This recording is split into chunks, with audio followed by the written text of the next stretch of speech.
Shkojmë tek lajmi i radhës. Në Kinë ka nisur patrullimi me policë robot dhe ja tek po e shohim së bashku me mikun e tij human, edhe roboti humanoid policë në këtë rast shkon në patrullim për të ofruar më shumë siguri. Në një fotografi që duket sikur është shkëputur dhe është një frame nga një film i dikurshëm që ne i shihnim dhe nga dukeshin të pabesueshme dhe tërësisht të pamundura për të realizuar.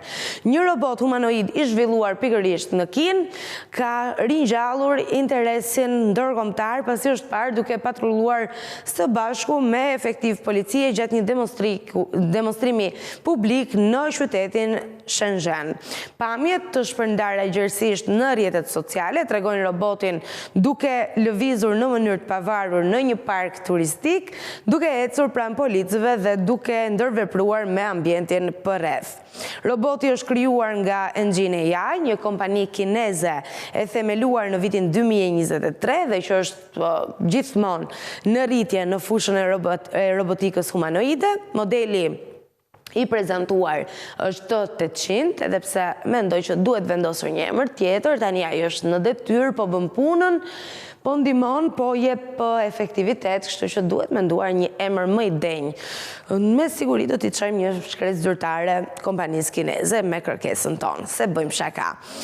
Dhe sa i përket pikërisht demonstrimit për të ndalur aty, patjetër që ka marrë vëmendjen e të gjithë vizitorëve të pranishëm në zonën turistike, vëmendjen tonë po ashtu që e kemi ndjekur përmes rrjeteve sociale dhe ajo çka ka vjedhur vëmendjen në këtë rast nuk është fakti që kemi të bëjmë me një robot, sepse kjo nuk na duket më çudi të paktën në epokën në cilën ne jetojmë. Por mënyra e tij dhe aftësia për të integruar dhe për të përmirësuar ndonjëherë edhe aftësitë njerëzore është patjetër e jashtëzakonshme dhe ky është lajmi në këtë rast. Gjatë aktivitetit, roboti tregoi ecje të qëndrueshme, koordinim të mirë trupor dhe ndërveprim me ambientin, duke sinjalizuar se teknologjia po afrohet gjithnjë më shumë drejt përdorimit praktik në detyra si patrullimi, monitorimi dhe asistenca për forcat e rendit.